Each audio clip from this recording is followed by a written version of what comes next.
uha iteraniro n'amatungo yaryo amazi yo kunywa. Mose yenda iyo nkoni ayikuye imbere y'Uwiteka uko yamutegetse.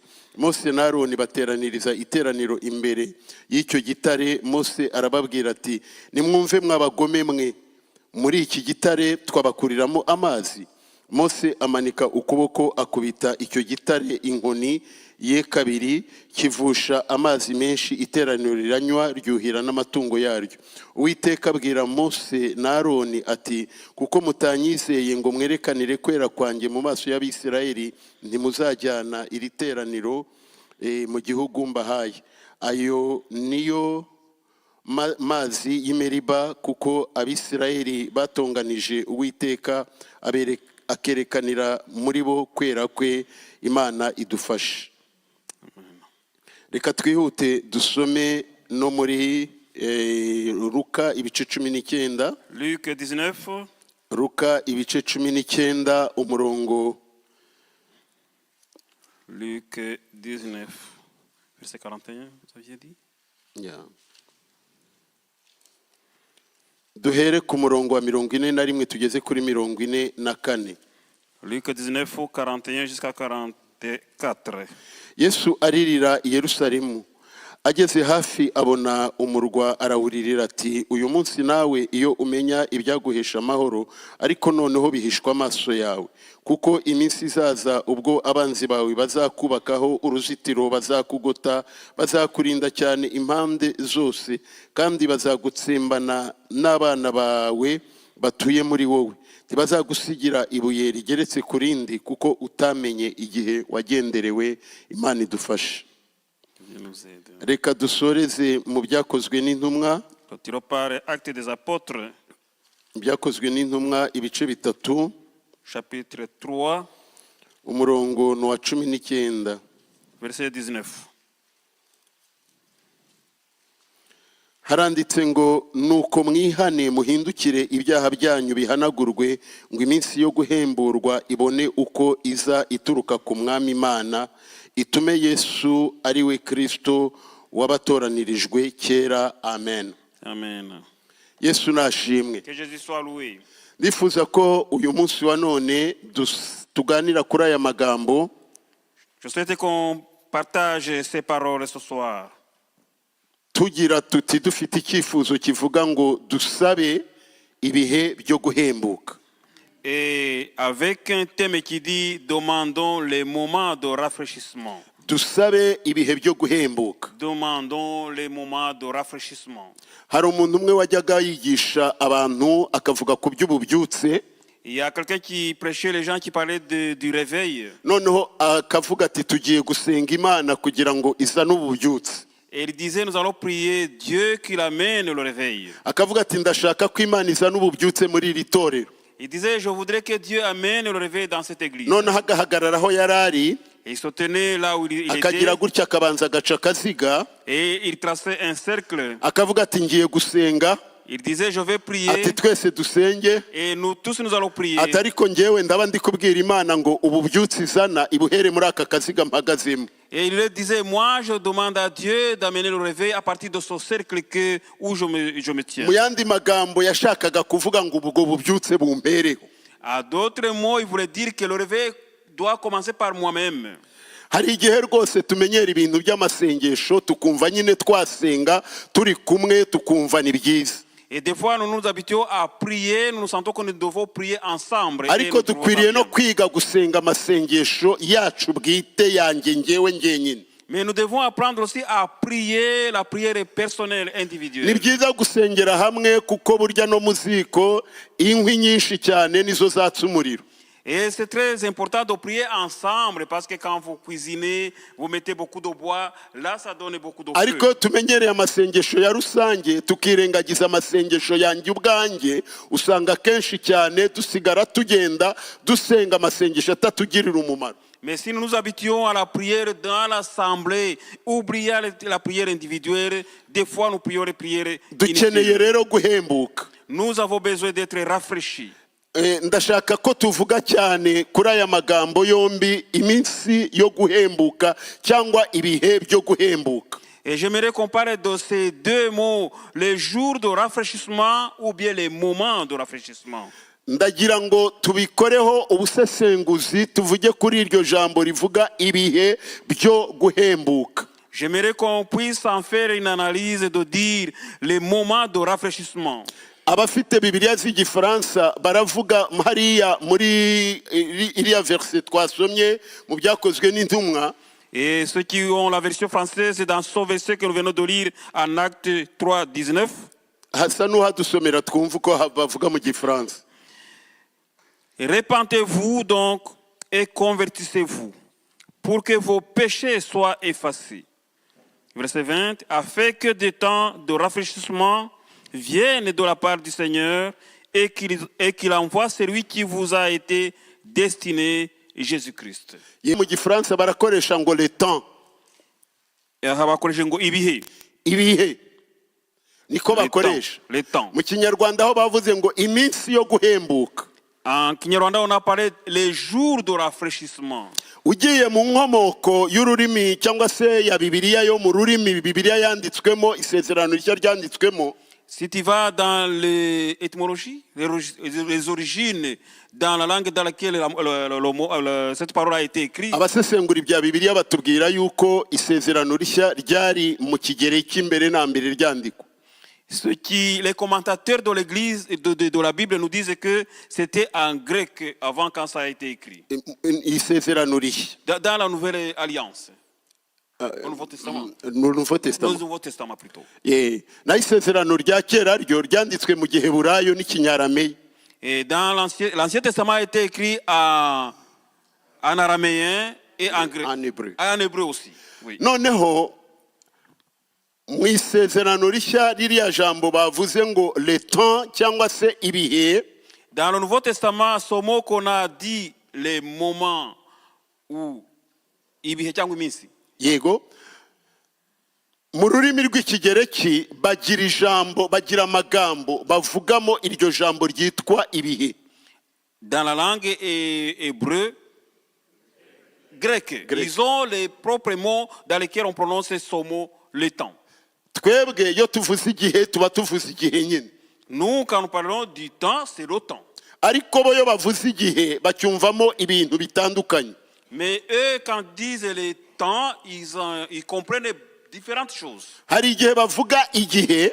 Des fois on parle de temps.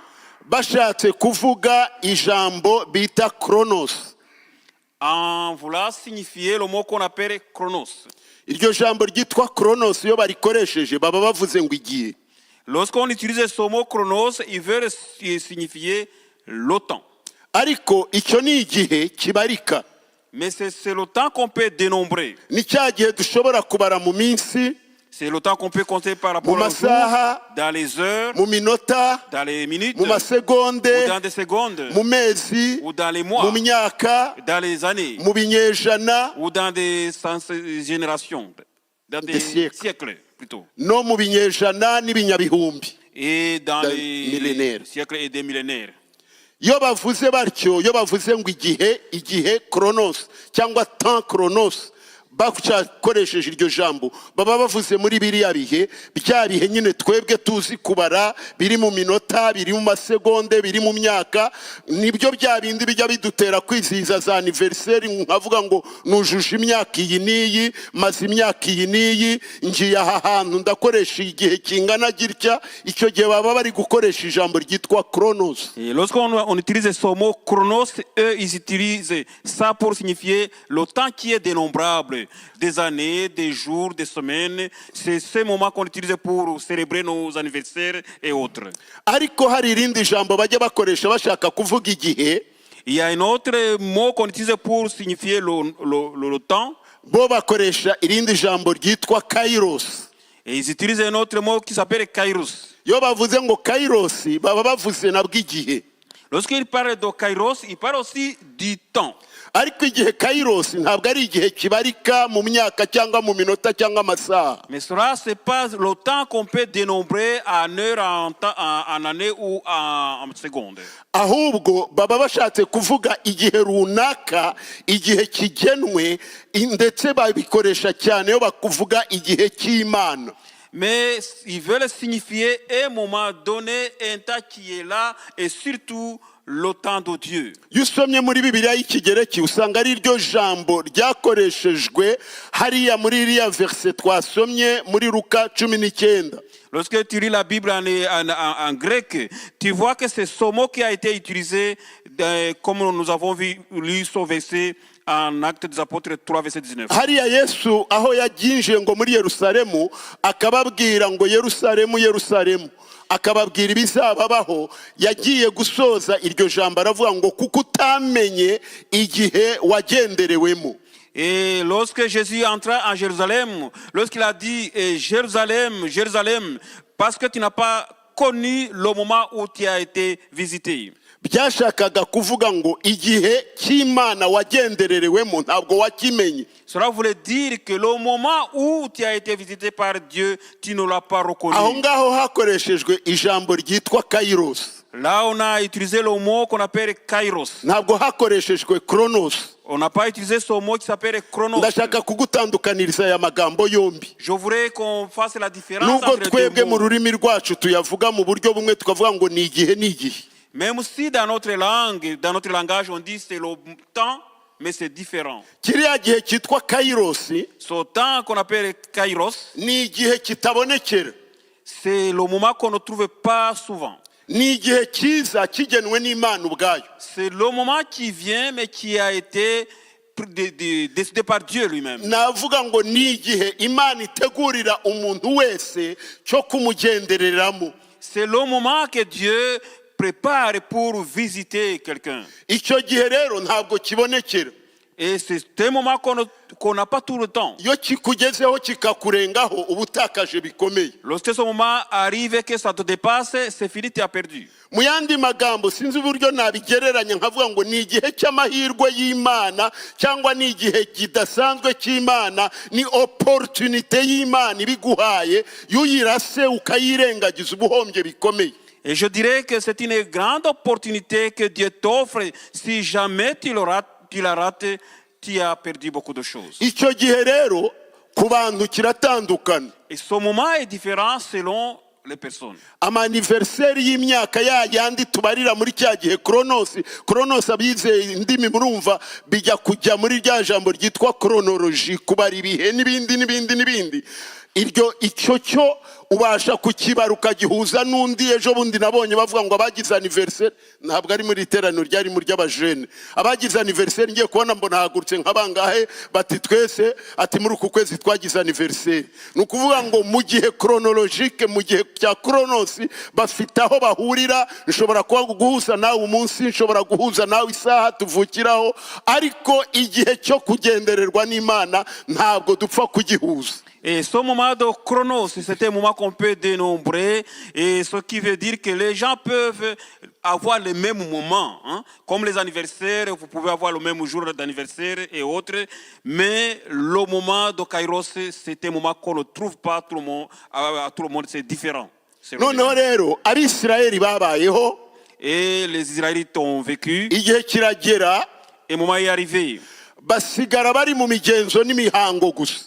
Et il est arrivé qu'ils étaient seulement dans les rituels. bari bafite ya mategeko ya Mose Ils avaient la loi de Moïse bakayitwararika, et ils faisaient attention. ariko igihe kiragera bakajya bagenda babivamo buhoro buhoro, ariko imigenzo yo bakayigumamo. À un moment, ils ont abandonné petit à petit, mais ils restaient seulement sur les rituels. Imana ikareba igasanga amategeko yabahaye batashobora kuyashobora batanayitwararika na gato. Et à un moment, Dieu voyait et remarquait que cette loi, il ne pouvait pas s'en sortir. Et ne s'en itegura igihe sortait pas. cyiza cyo kubagenderera. Il a prévu un bon moment. yohereza umwana w'Imana, yohereza Yesu Kristo. Il a envoyé son fils unique, Jésus-Christ. Yesu aje ntabwo bamumenye, Lorsque Jésus est arrivé, on ne nubwo l'a pas yari reconnu. yaravuzwe kenshi, Même si il était prévu. abahanuzi bari baramuvuzeho, Les prophètes avaient parlé de lui. ariko ubwo Yesu yazaga baramwitiranije. Mais lorsque Jésus est venu, ils l'ont confondus. bamubonye nk'umuntu usanzwe. On a vu que c'est quelqu'un d'ordinaire. Yesu nawe agatambuka agakora igitangaza hano.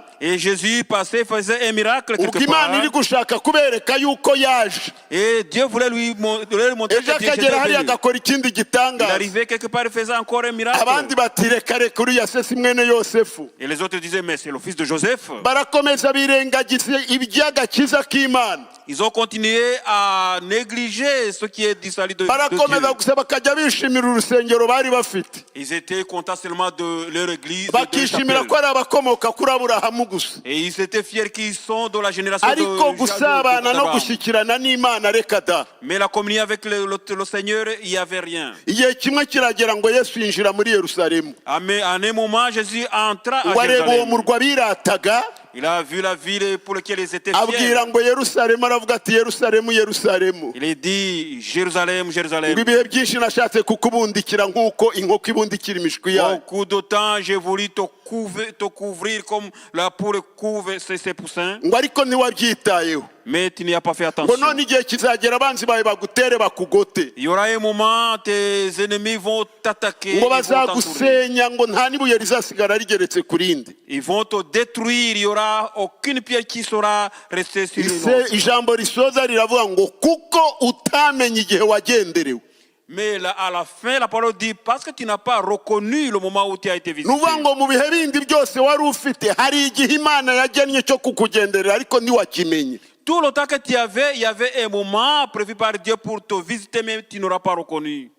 Imana nidufashe. Que Dieu nous aide. turi kuganira ku ijambo rivuga guhembuka. Nous parlons du moment de ngo rafraîchissement. ibihe byo guhembuka. Les moments de rafraîchissement. reka tuvuge ngo guhembuka ni iki. Disons, qu'est-ce qu'être rafraîchi, c'est quoi? guhembuka Être rafraîchi. ubundi iri jambo barikoresha ku muntu wari urabiranye cyangwa se wenda wari urembye tukabona abaye nk'aho hagiye kunogoka noneho bakavuga bati ye warahembutse. Et ce mot est utilisé pour quelqu'un qui était vers la fin, qui était très abattu. Et à un moment, on le voit se remonter et on dit, et il est rafraîchi.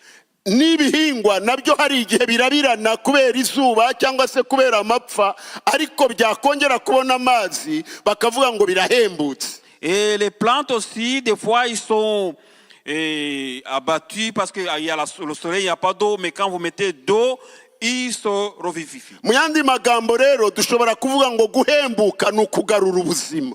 En d'autres mots, nous pouvons dire que être rafraîchi, c'est revenir à la vie. ni ukugarurirwa ubuzima ku kintu cyari kigiye kubutakaza. C'est revenir à la vie pour quelqu'un, quelque chose qui allait perdre la vie. mu gifaransa narebye muri dictionnaire y'igifaransa nsanga bakoresha ijambo bavuga ngo ni rafraîchir.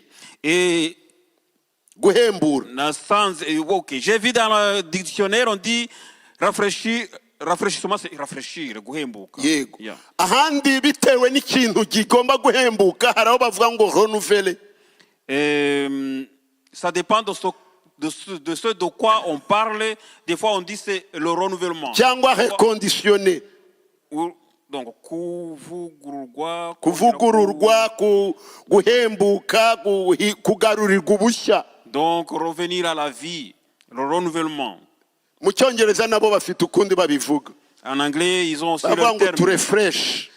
Et ils parlent aussi de rafraîchissement dans leur langue. nuko noneho rero dukeneye natwe ibihe byo guhembuka. Nous avons besoin, nous aussi, des moments de mu yandi rafraîchissement. magambo kubera yuko turabiranye En d'autres mots, parce que nous sommes très twumagaye abattus, nous sommes asséchés. dukeneye ko Imana iduha ibihe byo guhembuka. Nous avons besoin que Dieu nous donne des moments de ndagira ngo mbinginge rafraîchissement. iki cyifuzo nubwo mwari mufite n'ibindi ariko iki cyifuzo twese tukigire. Je vous supplie que nous ayons ce sujet de prière. Même umuntu si wese nous en avons ahere d'autres. none avuga ngo nanjye nkeneye igihe cyo guhembuka. Que chacun commence aujourd'hui à dire, moi aussi j'ai besoin des moments de rafraîchissement.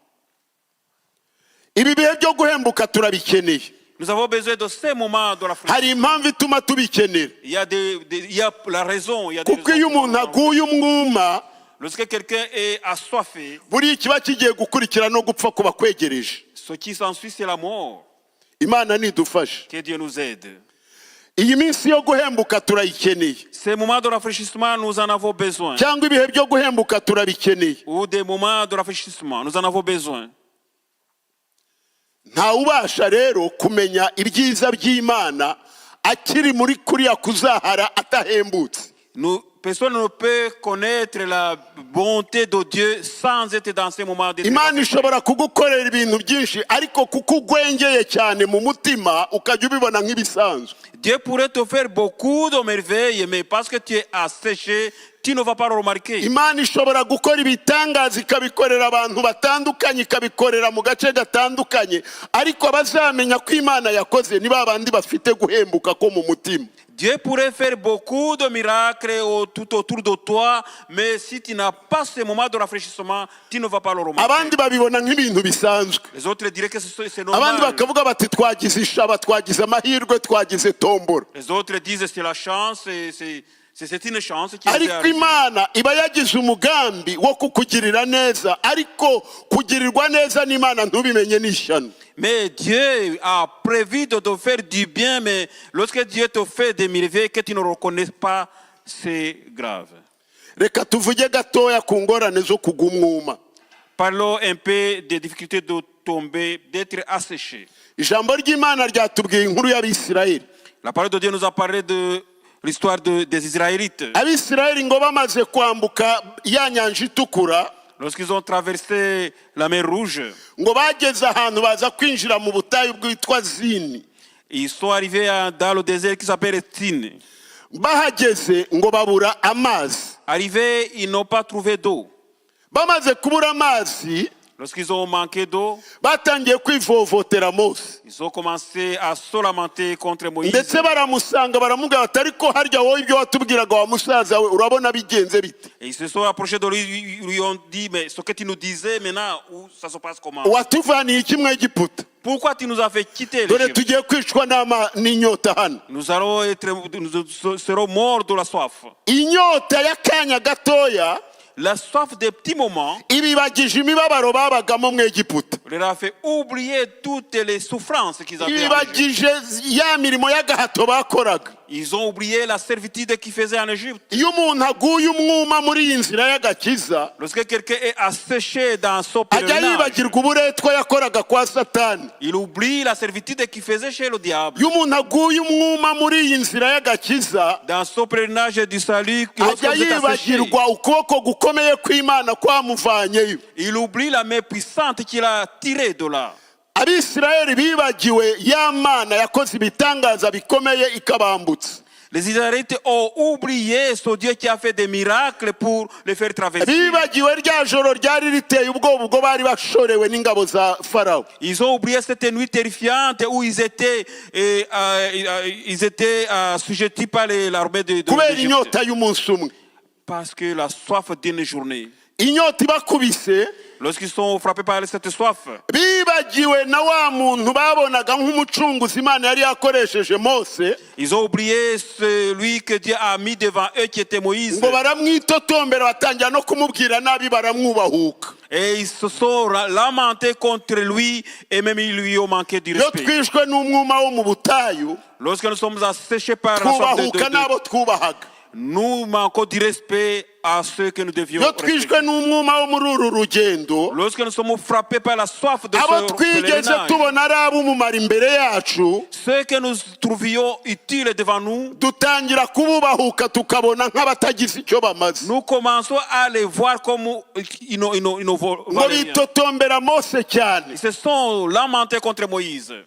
Ngo Mose amaze kubyumva biramuyobera. Une fois que Moïse a écouté ces lamentations, Ngo il avait rien à aragenda faire. yikubita imbere y'ihema ry'ibonaniro ari kumwe na Aroni. Il est parti, s'est incliné devant le temple. Imana iramubwira iti Mose, Il lui a dit, Moïse, fata ya nkoni yawe, prends la verge, genda uhagarare imbere y'iteraniro ry'Abisirayeli ufite iyo nkoni, va, tiens-toi devant l'assemblée avec ta verge à main. ubwire igitare kibaha amazi. Parle au rocher qui donne de l'eau. Reka nze mbabwire, inyota yo yaje ntabwo igera kuri bamwe ngo ireke abandi. Et je vous dis que lorsque la soif arrive, attaque tout le monde.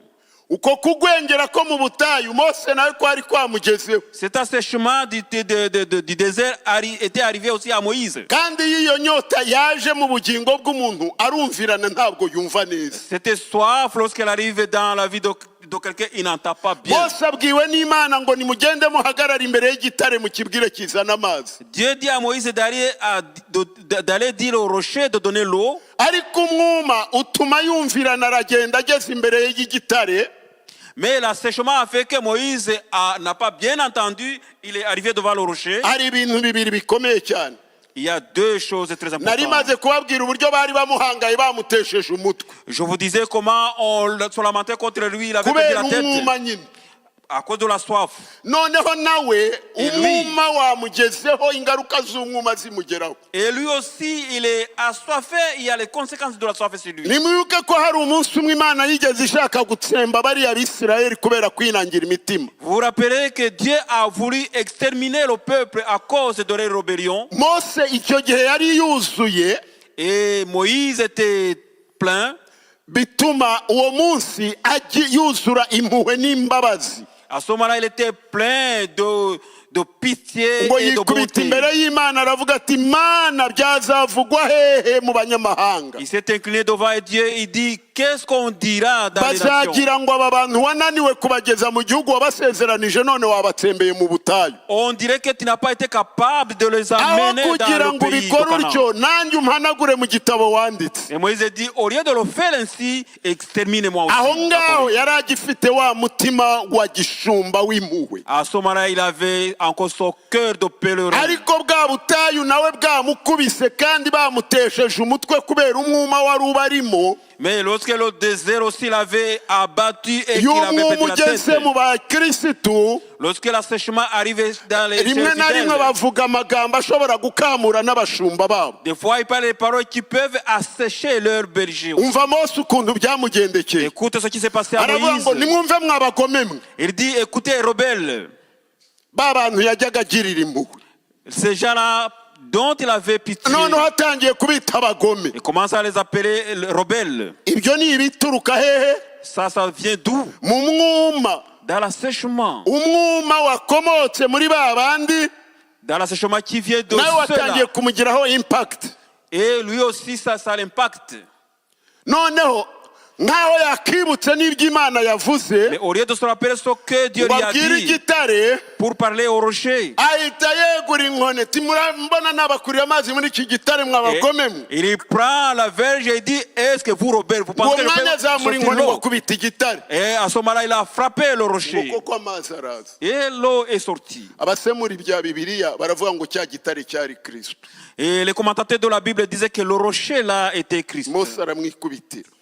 Et Jésus l'a frappé. Umwuma wo mu butayu ujya utuma natwe tumukubita. L'assèchement du désert fait que nous frappons tukamukubitisha Jésus. ingeso zacu n'amagambo Nous yacu. le frappons par nos paroles, par nos mauvais comportements. Nk'aho izo inkoni yakubitiwe kwa Pilato zitari zihagije. Mais les bateaux de chez Pilate étaient suffisants. Ngo Imana ngo irabireba irababara.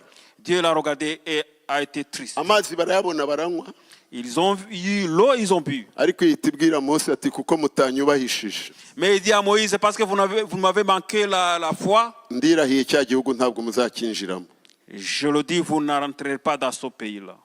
Murumva ingaruka z'umwuma. Vous comprenez la conséquence de l'assèchement. Zishobora gutuma Mose nk'umuntu wari warakoreshejwe n'Imana bya bindi adashobora kwinjira muri Kanani ngo ayinjiranemo n'abo yahagurukanye. Comprenez ce qui fait que Moïse, qui avait conduit le peuple, qui n'arrive pas à arriver à atteindre la terre promise. Dukeneye guhembuka. Nous avons besoin d'être rafraîchis. Dukeneye guhembuka kuko tudahembutse amakosa aterwa n'umwuma aba menshi. Si nous ne sommes pas rafraîchis, les conséquences sont nombreuses.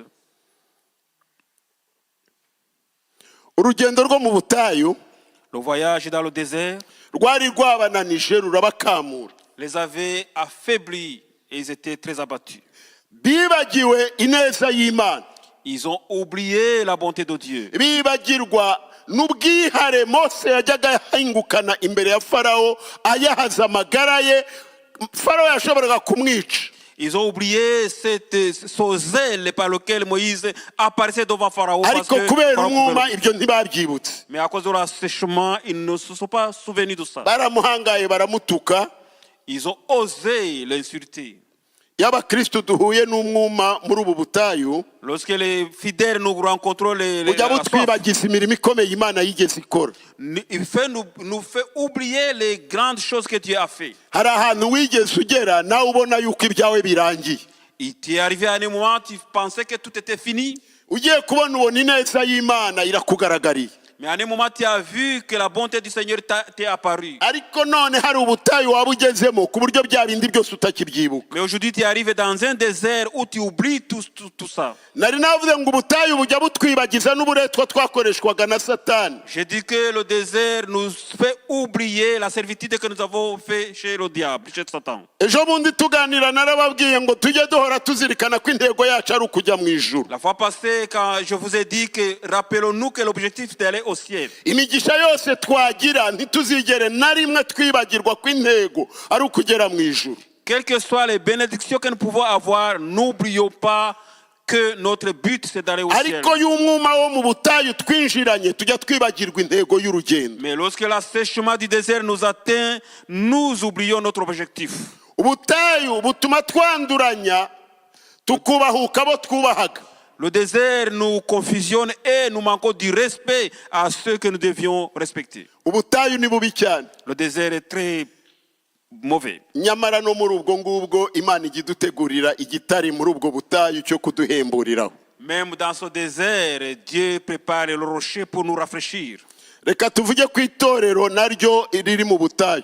Disons que l'église aussi est dans le désert.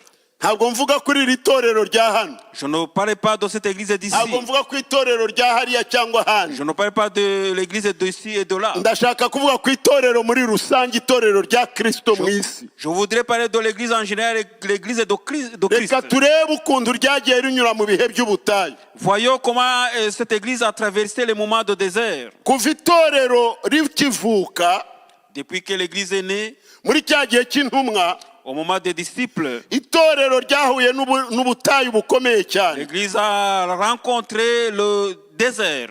Reka mbese nse nubagereranyiriza yuko kiriya gihe Je vais comparer que ce moment-là, cyagereranywa n'icy'Abisirayeli bari binjiyemo ubwo cya gihe bava mu Egiputa berekeye muri Kanani. pour être comparé à ce moment où les Israélites sont rentrés dans le désert en allant à Canaan. Itorero naryo rikivuka, Et lorsque l'église est née, ryahise ritangira guhura n'ubutayu bukomeye. elle a commencé à rencontrer le désert terrible. Abatari bake kandi bagiye bagwa muri ubwo butayu. Plus d'un ont succombé dans ce désert. Bahuye n'ubutayu bw'akarengane. Ils ont eu le désert de la persécution. Bahuye n'ubutayu bwo kurenganywa. Ils ont rencontré ce désert d'être persécutés. Bahura n'ubutayu bwo kugenda batatana hirya no hino, abari bari hamwe bakagenda bakajya hirya no hino. Ils ont eu le désert de dispersion, ceux qui étaient ensemble. Kuko akarengane kari kabaye kenshi. Parce que la persécution était nombreuse. Kandi bamwe muri icyo gihe Certains dans ce moment-là, bagiye bacogora bakabivamo, ils ont abandonné. bakihakana izina ry'Imana. Ils ont renié le nom de Dieu. Niyo mpamvu Imana itwifuriza yuko natwe mu rugendo turimo none C'est pourquoi Dieu souhaite que nous, dans ce pèlerinage que nous avons aujourd'hui, dukwiriye gukenera guhemburwa. nous devrions avoir les moments de rafraîchissement. Muri ibi bihe bya none reka tuvuge uko ubutayu bugenda butumerera. Dans ce moment, disons comment le désert est pour nous. Mu rubyiruko usanga ubutayu bufite uko bubakubita. Dans la jeunesse, ils subissent ce désert à leur manière. Bakibwira bati ahari yaba mwarimu turetse natwe tukagira imyitwarire imeze itya tukigana abandi bose. Ils se disent, mais laissez-nous nous conduire comme les autres, il n'y a pas de problème. Ubutayu bujya bugera no kububatsa ingo. Et le désert arrive aussi à ceux qui ont des foyers. Ijambo ry'Imana ryaravuze ngo musezeranye kubana karamata. Et la parole de Dieu a dit, vous vous unissez pour éternité. Ariko ubutayu iyo bumaze kuza abantu baravuga bati no gutandukana burya twabigerageza. Et mais lorsque le désert arrive, les gens disent, mais on peut se séparer également. Ubu muri iki gihe icyitwa gatanya cyangwa divorce zibaye nyinshi. À ce moment, il y a beaucoup de divorces. Mu gitondo narindi gusoma nsanga hari umuntu w'iwacu wanyandikiye ku rubuga avuga ngo dukore za deba cyangwa se tuganire ku bintu impamvu zituma habaho za gatanya. Et aujourd'hui, je lisais sur le groupe, il y a quelqu'un qui disait que nous devrions débattre comment il y a tant de divorces. yari yashyizeho abantu benshi nanjye anshyiraho ati nawe nk'umushumba wacu ugira ibitekerezo watanga turebe impamvu ki hari kubaho za gatanya. Il avait mis beaucoup de gens sur le groupe et moi aussi il m'a mis en tant que pasteur dit donne aussi ton avis, tes idées, pourquoi il y a tant de divorces. Ariko nimbona akanya nzababwira yuko nta kindi kiri kuzitera n'ubutayu. Mais si j'aurais le temps, je leur dirais qu'il n'y a que le désert. Ni umwuma wo mu butayu. C'est l'assèchement du désert. Hari abandi rero mu itorero kubera umwuma wo mu butayu Il y a d'autres dans l'église suite à l'assèchement du désert. bageraho ngaho bakavuga batari ko itorero ryatuboshye ku bintu byinshi cyane, mwaretse natwe tukajya twinywera ibi tukarya ibi tukanywa n'ibi badatoranye. Et ils disent, voilà, l'église nous lie, et ça, il nous empêche notre liberté. Laissez-nous prendre ceci et cela. Mu butayu hariho n'igihe abantu bavuga batari ko hari ibintu bimwe mwagiye muvuga dusigaye tubona bibangamiye uburenganzira bw'umuntu. Dans le désert, il y a certains qui disent, mais à l'église, il y a certaines choses que vous dites, mais nous voyons que c'est contre la liberté de quelqu'un. Ntimuri kumva se hirya no hino uburyo bagenda bavuga batabahuje ibitsina bashobora gusezerana. Vous comprenez que de gauche à droite, on dit que les gens qui ont le même sexe peuvent se marier. Abandi baravuga bati ni abadayimoni bazamutse. Et les autres disent que ce sont les démons qui montent. Nta kundi kuzamuka bari bahasanzwe ahubwo umwuma w'ubutayu n'uri kubitera. Et ils étaient là, les démons étaient là, mais c'est parce qu'il y a l'assèchement du désert. Kubera umwuma wo mu butayu hari igihe n'abayobozi bajya babura igitsure kubo bayoboye ngo batiteranye. Suite à l'assèchement du désert, des fois, les responsables manquent aussi d'autorité au peuple. Hari igihe umwuma wo mu butayu ujya utuma abayobozi twebwe rimwe na rimwe tunishakira icyubahiro cyari icy'Imana. Et l'assèchement du désert fait que les responsables cherchent l'honneur à eux au lieu de chercher l'honneur à Dieu. Ibi byose rero mvuze ni ibigaragaza ngo haba hariho umwuma. Tout ce que je viens de vous dire, cela montre qu'il y a l'assèchement. Niyo mpamvu dukeneye kongera guhemburwa mu bugingo. C'est pourquoi nous avons encore besoin d'être rafraîchis dans nos vies. Ukeneye guhembuka. Tu as besoin d'être rafraîchi. Kandi Imana ifite umugambi wo guhembura itorero ryayo. Et Dieu a un plan de rafraîchir son église. Ariko uramenye igihe cyo guhemburwa n'Imana kitaguhitaho. Mais garde-toi que ce moment ne te dépasse pas. Hari abantu bajya bahora baririmba bakavuga bati Imana yadusezeranije ko izazana ububyutse. Et des gens chantent et disent mais Dieu nous a promis le réveil. Nukuri zabuzana nanjye ndabyemeye. C'est vrai, il va ramener, moi aussi je confirme. Ariko ishobora kuzabuzana ntagihari. Mais il pourrait ramener lorsque je ne serai plus. Nukuvuga ngo ububyutse bwanjye mukeneye nona. C'est pourquoi mon réveil j'en ai besoin aujourd'hui. Ishobora kuzabuzana utagihari. Il pourrait ramener son réveil, tu ne seras plus. Hari abantu bategereje bavuga ngo mureke tube dukora ibi ngibi ngo ububyutse nibuza ngo tuzaba tubyihana. Il y a des gens qui disent oui, laissez-nous faire quelque chose. Ariko hari igihe ubwo bubyutse bwa rusange bushobora kuzasukwa wowe utagihari. Mais il se pourrait que son réveil pourrait être versé lorsque tu ne seras plus. Igihe cyawe cyo gukenera ububyutse ni iki ngiki. Ton moment de souhaiter le réveil, c'est celui-ci. Kairos yawe y'ububyutse ni iyi ngiyi. Ton kairos de réveil, c'est celui-ci. Igihe cyawe cyo gusurwa n'Imana cyo kugendererwa n'Imana ni iki ngiki. Ton temps d'être visité par le Seigneur, par Dieu, c'est celui-ci. Kubera yuko tuzi ibya none ariko iby'ejo ntitubizi. Parce que nous connaissons ce qui est aujourd'hui, mais nous ne savons pas ce qui est demain. Njya nkunda kubwira abantu twagiye ku kiriyo. Et des fois, au deuil, je dis aux gens. Nkababwira ngo ese muzi yuko tutazahora tujya ku biriyo by'abandi. Et je leur dis, mais savez-vous qu'on ne va pas assister toujours au deuil des autres? Ni hari umunsi nanjye bazaza ku kiriyo cyanjye. Et il y aura un moment où on viendra à mon deuil aussi. Nigeze nsoma agatabo kamwe. J'ai lu un livre. Nimuzarambirwe ko nkunda gutanga utwo tugero abanzi muzi yuko nabaye mwarimu. Ne vous lassez pas que je donne toujours les exemples parce que j'ai été enseignant. Bangira ngo hari turebe ko twabyumva neza. Et je voudrais qu'on puisse bien comprendre. Umugabo umwe yabayeho atazi Imana. Et un homme a vécu sans connaître Dieu. Noneho aza kugirirwa ubuntu arakizwa ariko akizwa kuze.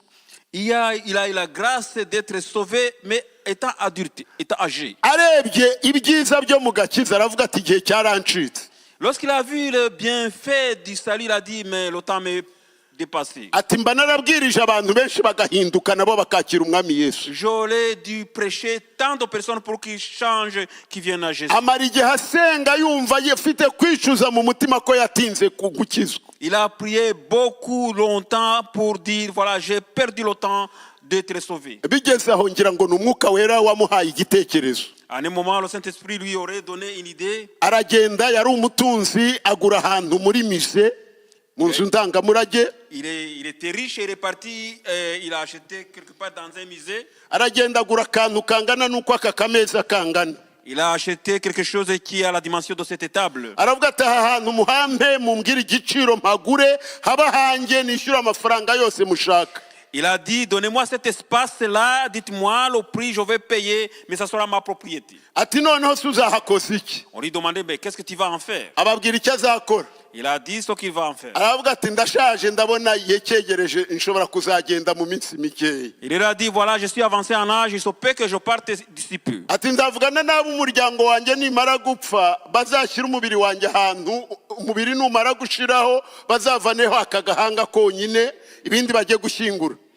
Et il a dit, voilà, je vais parler avec ma famille et lorsque je serai décédé, lorsque la chair sera déjà partie, on va prendre une partie et la tête seulement et on va l'amener là-bas. Bazaze uwo mutwe bagashyire hano. Donc ma tête sera déposée ici. Muri mise biremewe bashobora kubikora. Dans le musée, c'est accepté, ça peut se faire. Nuko noneho yandikisha n'akantu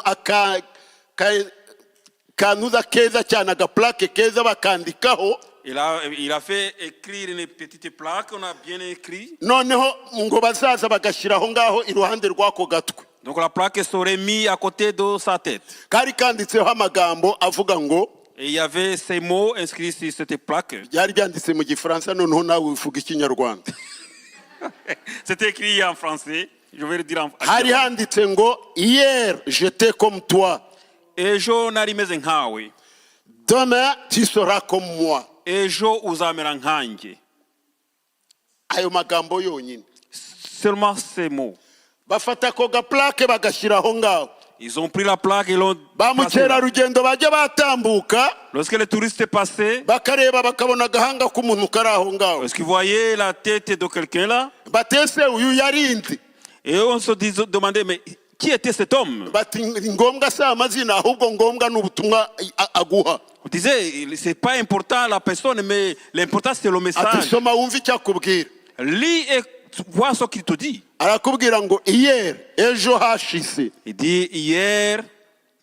Wowe uri kundeba nari meze nkawe. Nanjye najyaga ngenda. Tu me regardes, j'étais comme toi. Atariko ejo hazaza nawe uzaba uragahanga nk'uko ndi hano. Mais toi demain, toi aussi tu seras comme ça, tu seras ici. Bishaka kuvuga ngo ntago tuzahora ku kiriyo cy'abandi. Cela veut dire que nous n'allons pas assister au deuil des autres. Kumwe dushyira muri serikeye tukavuga tutaragiye aragiye nuko natwe hari umunsi umwe muzamuri kuvuga ngo roriye nawe aragiye.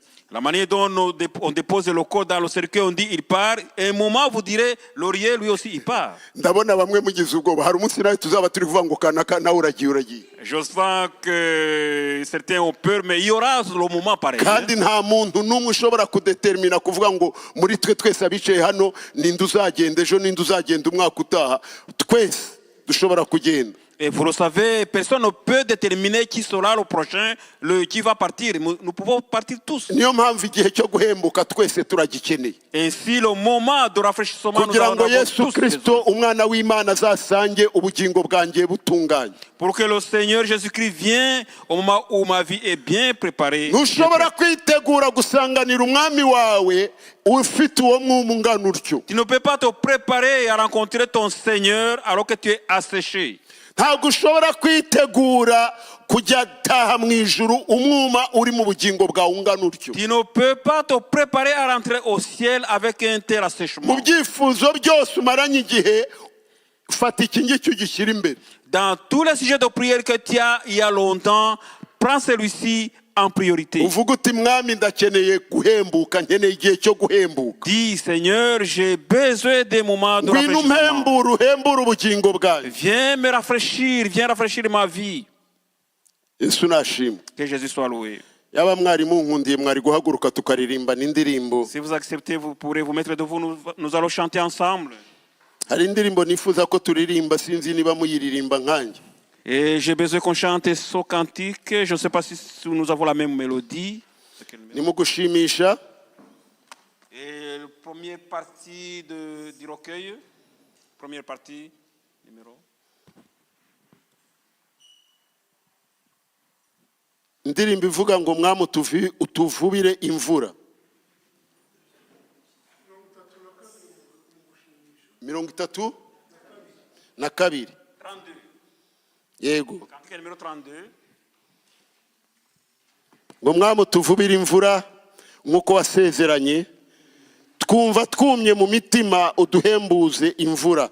Seigneur, Utuvubire imvura envoie-nous la pluie comme tu l'as promis. iyo umugisha wawe Nous nous sentons asséchés. hahoze hagura urujojo, Nous duhe voulons la umuvumbi wawe. pluie de bénédiction. ngo Seigneur, mwami utuvubire imvura envoie-nous la pluie yaduhembura rwose, pour nous rafraîchir. twumva mu matwi irahinda Nous l'entendons uyidusohozeho. que tu l'accomplis. C'est sûr. mwami utuvubire imvura Seigneur, envoie la pluie iducuncumukeho, qui se déverse sur ngo nous. tuje guhabwa umugisha wadusezeranije. Nous venons recevoir la bénédiction que tu nous as promis. ngo mwami utuvubire imvura Seigneur, envoie-nous la ngo pluie, icyami ikagwa vuba. qu'il pleuve maintenant. ubu tukiri ku mavi Maintenant que nous sommes à genoux tukigutakambira. et que nous te supplions, Seigneur. abaririmbyi barimo hano. mwami utuvubire imvura nk'uko wasezeranye, twumva twumye mu mutima uduhembuza imvura. utuvubire imvura iyo umugisha wawe hahoze hagura urujojo, duhe umuvumbi wawe. mwami utuvubire imvura yaduhembura rwose, twumva mu matwi irahinda uyidusohozeho. utuvubire imvura iyo umugisha wawe hahoze hagura urujojo, duhe umuvumbi wawe. mwami utuvubire imvura iducuncumukeho, tuje guhabwa umugisha wadusezeranije. utuvubire imvura iyo umugisha wawe hahoze hagura urujojo, duhe umuvumbi wawe. mwami utuvubire imvura icyami ikagwa vuba. ubu tukiri ku mavi tukigutakambira. utuvubire imvura iyo umugisha wawe hahoze hagura urujojo, duhe umuvumbi wawe. ndagira ngo dufate akanya dusenge. J'aimerais qu'on prenne le temps pour prier. numvise ko uyu munsi ari umunsi mujya muza gusenga musengera itorero, J'ai entendu qu'aujourd'hui, c'est le jour où vous venez vous prier pour l'église. ariko munyemerere tubanze dusenge nka wa mugabo, buri muntu wese asenge kugira ngo abanze ahembuke. Permettez-moi qu'on puisse prier comme l'homme dont je vous ai parlé. Chacun va prier pour qu'il puisse être rafraîchi. Mwibuke ubwo Yesu yari kumwe n'abigishwa be, Rappelez-vous, lorsque Jésus était avec ses disciples, yabwiye Petero, yarababwiye ati mwebwe mwese Satani yabasabye ngo abagosore, il leur a dit, Satan vous a demandé pour vous tenter. ngo ariko we Petero nagusengeye kugira ngo numara gukomera uzakomeze bagenzi bawe. Mais toi, Pierre, j'ai prié pour toi pour qu'une fois fortifié, tu fortifies les autres. Abakristo bari kugosorwa none, Et les fidèles sont en train d'être testés, tentés. ariko bakeya muri hano Imana Yesu Kristo aravuga ngo nimubanze mukomere mubone uburyo mujya gukomeza abandi. Mais peu parmi vous, le Seigneur dit, vous fortifiez-vous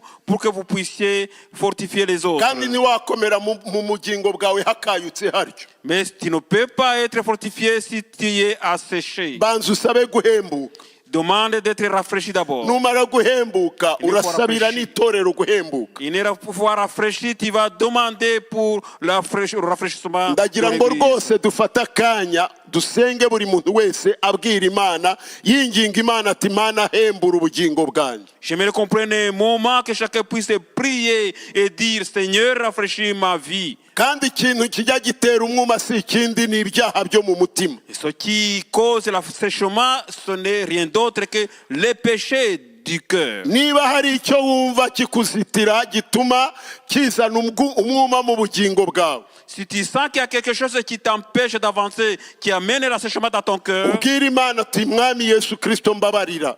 dis au Seigneur, Seigneur, pardonne-moi. Waturira Umwami Imana kubabarire, Confesse au Seigneur, il va te pardonner. kugira ngo icyo kintu cyabaye nk'ipasi ishyushye iba mu bugingo bwawe Pour que cette chose qui est comme le fer chaude dans ton cœur, pasi niyo bamenaho amazi agasimbuka. et lorsque tu verses l'eau sur le fer chaude, l'eau saute.